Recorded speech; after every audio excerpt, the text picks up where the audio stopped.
Jamie Moyer, at 49 years old, was stepping onto the mound for his 25th MLB season with the Colorado Rockies. His remarkable career had involved 80 relocations, highlighting the extent of his longevity in professional baseball. Moyer's average fastball velocity was 77.8 miles per hour, a figure that was significantly slower than many pitchers. For comparison, during the 2023 Little League World Series, 12-year-old Chen Jun from Taiwan threw a fastball clocked at 82 miles per hour, a speed exceeding Moyer's by nearly 5 miles per hour. At this point in his career, Moyer was about to face Dee Gordon, who was 25 years younger and at half of Moyer's age. When Moyer made his MLB debut in 1986, Gordon had not yet been born. This was 26 years earlier, a time when Wrigley Field didn't even have lights installed, and Harry Caray, who had been the commentator during Jackie Robinson's debut, was still an active announcer. Tom Seaver and Pete Rose were playing in the league, Larry Bird was the NBA MVP, and Gordon's father, who played 21 MLB seasons, had yet to make his debut. Now, at 49, Moyer was preparing to pitch to Gordon, who was the same age as the first ever CD, older than light beer, and older than ATM machines. Moyer's career had spanned 693 games, a testament to his remarkable endurance. Major League Baseball, which began in the 1870s, has seen over 23,000 players, and Moyer had faced over 8% of them throughout his career. As the game began, Moyer threw his first two pitches off the plate. On a 2-2 count, Gordon faced a 79 miles per hour fastball from Moyer. This was the slowest fastball Gordon would encounter in his MLB career. Gordon, a position player who had thrown one inning in 2022 for the Nationals with a fastball clocked at 81 miles per hour, had a faster fastball than Moyer. Gordon's speed to first base was 3.75 seconds, ranking him among the fastest in baseball. Moyer, on the other hand, took 4.59 seconds to sprint to first base, making him the slowest qualified runner in the league, even slower than 270-pound Daniel Vogelbach. Recognizing Moyer's speed disadvantage, Gordon decided to attempt a bunt for a hit.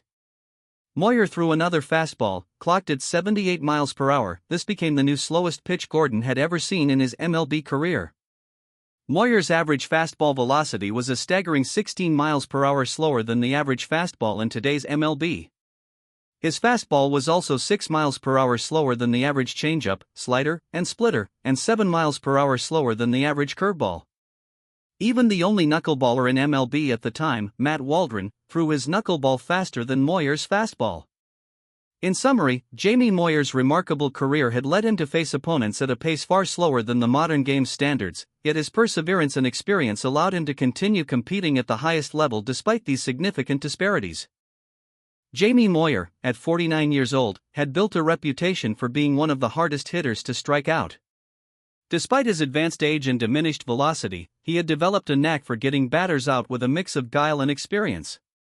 As he faced Dee Gordon, a player 25 years his junior, Moyer relied on his most effective pitch. Gordon anticipated a fastball, but Moyer's pitch, which sank below the strike zone at the last moment, resulted in an unexpected strikeout. Remarkably, Moyer achieved this without throwing a single pitch faster than 79 miles per hour, demonstrating one of the most counterintuitive strikeouts possible in baseball. The average fastball velocity in Major League Baseball had steadily increased, and Moyer's was significantly slower than the modern norm. While the typical MLB fastball is around 95 miles per hour, Moyer's average was a mere 77.8 miles per hour. This disparity was accentuated by the fact that the Little League mound is 14 feet closer to home plate than the MLB mound.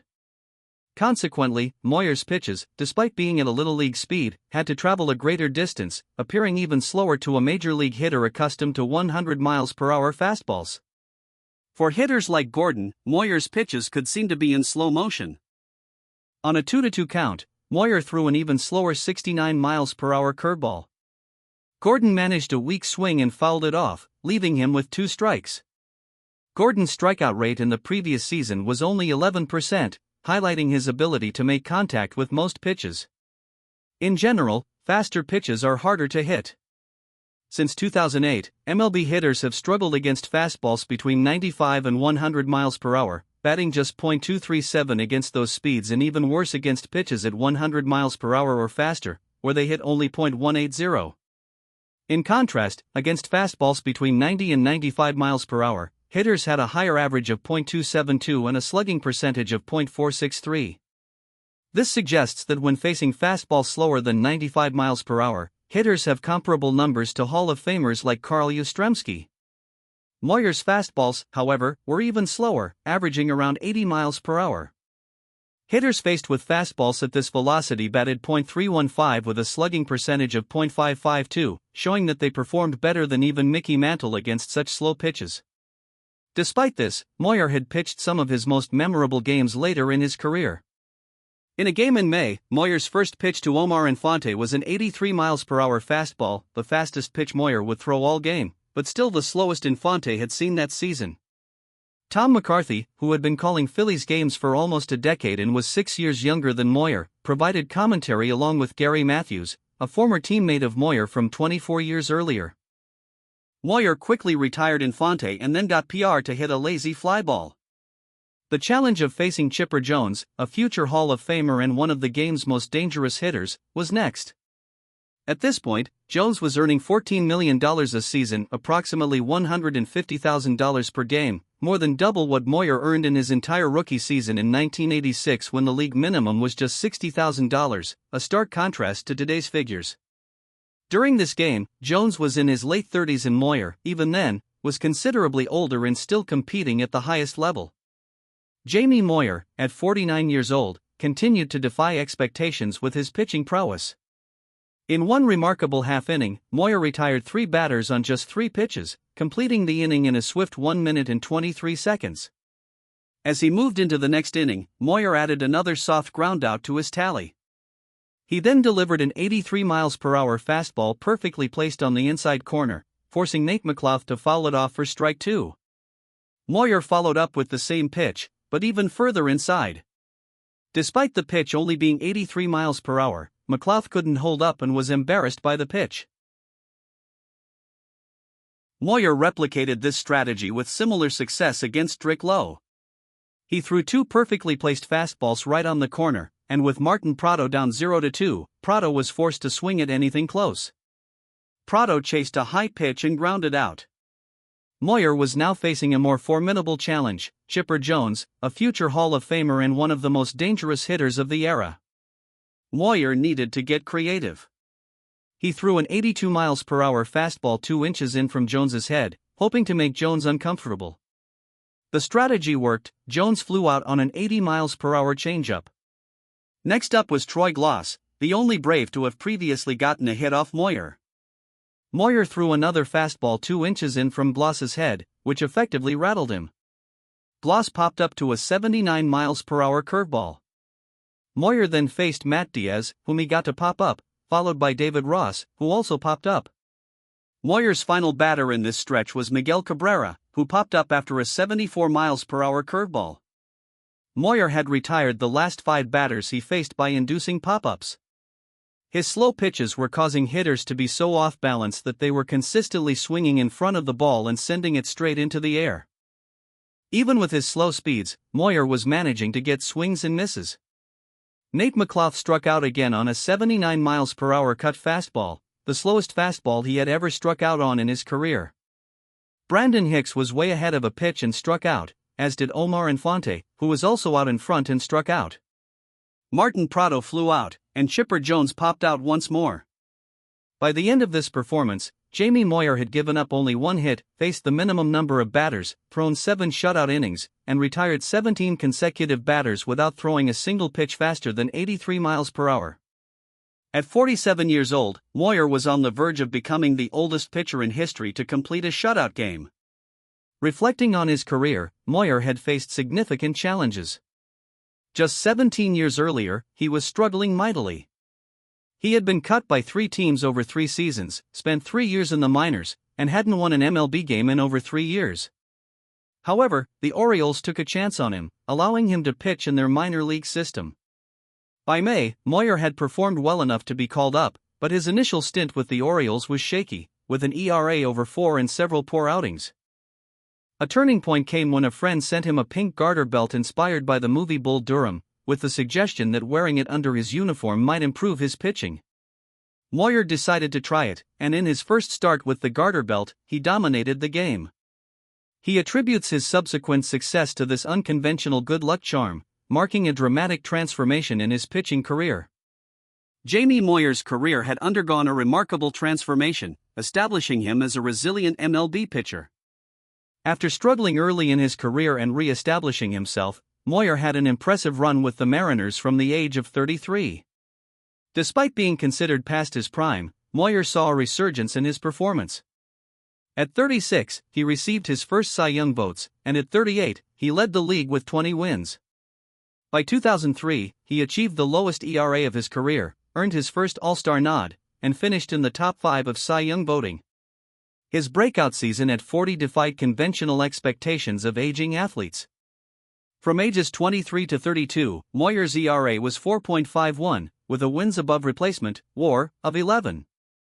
However, from ages 33 to 40, his ERA dropped by nearly a full run, and his WAR more than doubled, showcasing a remarkable late career resurgence.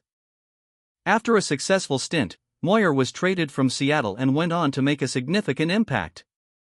At 42, feeling the weight of his age and frustrated with his team's poor performance, he planned to retire at the end of the season. However, the Mariners traded him to the Phillies, a team on the brink of making history. Moyer, now the oldest active MLB player, made a remarkable contribution to the Phillies' success. At 45, he became the oldest player to start in the NLCS, and he went on to start and win the World Series, playing a crucial role in the Phillies' championship. The Phillies honored Moyer with a 2-year contract at 45, which initially seemed like a gesture of gratitude for his role in their World Series victory. Yet, Moyer's performance continued to defy age expectations. Now, at 47, he was on the verge of setting a new record, becoming the oldest pitcher in history to throw a shutout. As he approached this milestone, Moyer faced a challenging 8th inning. His fastball velocity had dipped to 79 miles per hour, and Troy Glaus led off with a single up the middle. The announcers were perplexed by the lack of activity in the bullpen, as no one was warming up behind Moyer. Despite appearing exhausted, Moyer continued to pitch with remarkable precision. He placed a perfect pitch on the corner, resulting in a groundout by Matt Diaz. David Ross then popped up, and with 2 outs on a 3-2 count, Moyer induced a flyout from Melky Cabrera. The stadium erupted in applause as Moyer, now just 3 outs away from a complete game shutout, prepared for the final inning. As he stepped up to bat, the crowd gave him a standing ovation. Moyer faced Jesse Chavez, starting with a strike as the fans chanted his name. He swung through the second pitch, falling behind 0-2. Moyer took a ball, then another, fouled off a pitch, and took another ball. He continued to battle, fouling off additional pitches. Moyer's determination and persistence were on full display. Despite his age and declining velocity, he was poised to achieve an unprecedented feat with the support of the crowd and his unwavering grit. Moyer was determined to finish what he started and cement his legacy as one of baseball's most remarkable players. Jamie Moyer, at 47 years old, faced an intense at-bat in his quest for a complete game shutout. Despite being 14 miles per hour slower than his opponent, Jesse Chavez, Moyer fought through a grueling 11-pitch at-bat, fouling off several pitches before finally being retired. The entire stadium was on its feet, celebrating his resilience. As Moyer prepared for the last inning, he received another standing ovation. He swiftly dispatched Nate McLouth with a pop-out, then got Eric Hinsk to ground out, and Martin Prado to ground out, completing a remarkable shutout. This performance made Moyer the oldest pitcher in history to achieve a complete game shutout. It was his 673rd career game, and according to Game Scores, it was the best game of his career at 47 years old, with his previous best coming 24 years earlier. Over those years, 5 presidents had served, the World Wide Web was invented, and the Earth's population grew by 3 billion people. Jamie Moyer's journey was a testament to his incredible resilience and determination, showcasing his ability to adapt and continue competing against the odds. Jamie Moyer, at 49 years old, was given a chance to prove himself with the Colorado Rockies in the 2012 spring training. The Rockies saw potential in Moyer's ability to mentor their young pitchers and decided to invite him to camp.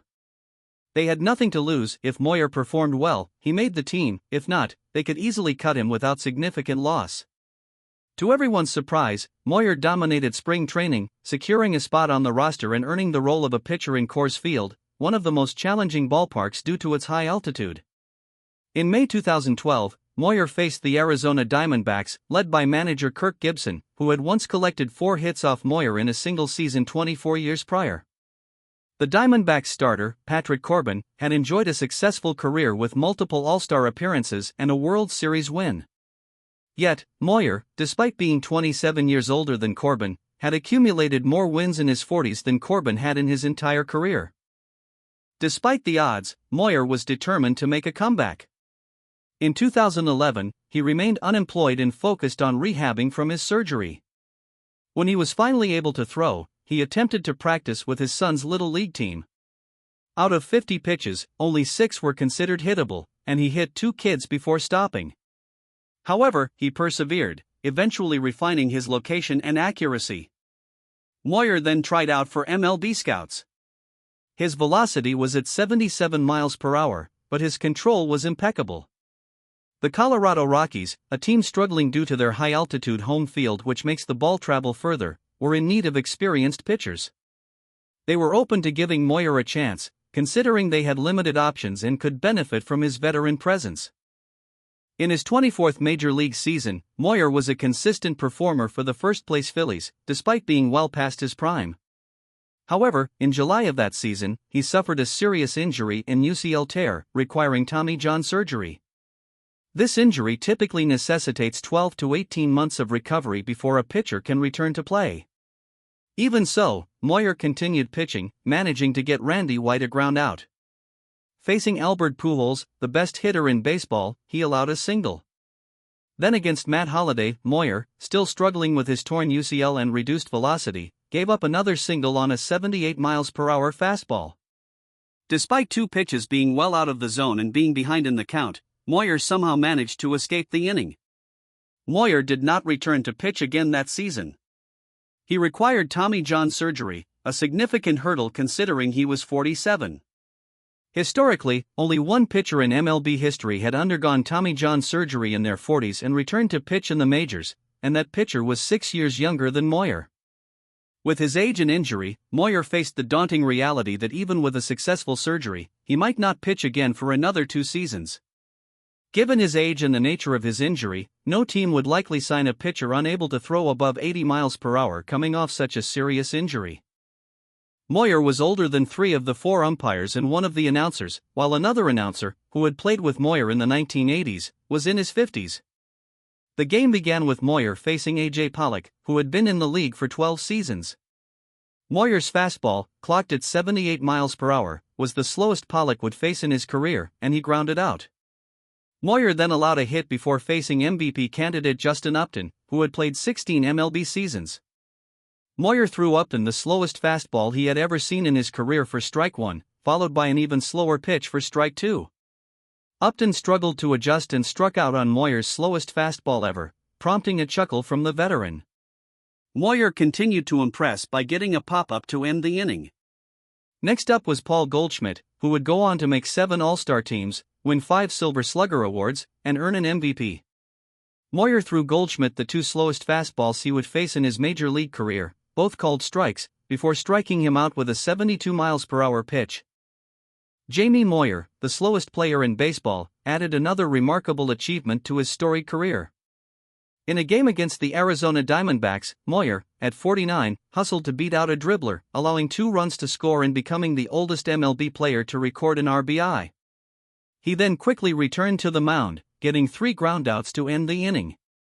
Moyer's slow pitching was befuddling hitters. He faced the cleanup hitter and threw his fastest pitch of the night at 79 miles per hour, then struck him out with a 75 miles per hour curveball right down the middle. Paul Goldschmidt, another Diamondback slugger, faced Moyer's slowest curveball at 67 miles per hour. Moyer fell behind in the count 0-2 but worked his way back with 2 very slow changeups, eventually freezing Goldschmidt with a 71 miles per hour curve for his 96th strikeout since turning 40. Remarkably, Moyer had more strikeouts after 40 than Dan Herron, Jonathan Papelbon, and Mike Clevenger combined. After one more inning, where he gave up an RBI single, Moyer was taken out after 6 1/3 innings with 5 strikeouts. This win made him the oldest player in history to record a victory, breaking his own record. It was his 269th career win, with nearly 40% of those coming after he turned 40. Moyer had 3 times as many wins, pitched twice as many innings, and had nearly 3 times more WAR in his 40s compared to his 20s. He started 257 games after age 40, surpassing the total number of career starts by Steven Strasburg. Additionally, Moyer had 8 complete games after 40 and gave up more home runs than any other pitcher in Major League history. Despite his incredible achievements, Moyer was released shortly after this win. He attempted to make a comeback, pitching in the minors for the Orioles and Blue Jays and even trying to return as a knuckleballer at age 50. Unfortunately, these efforts did not materialize, and after an illustrious career, Moyer finally retired at 50 years old. An error allowed John McDonald to step up to the plate. McDonald, known for his shortstop skills, had once pitched in a game where his fastball was over 5 miles per hour faster than Moyer's.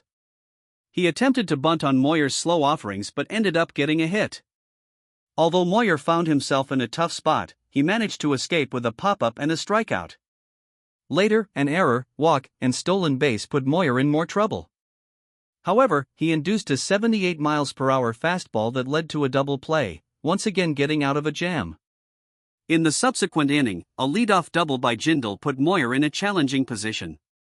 Nevertheless, he responded with a groundout, a flyout, and another groundout to escape the threat.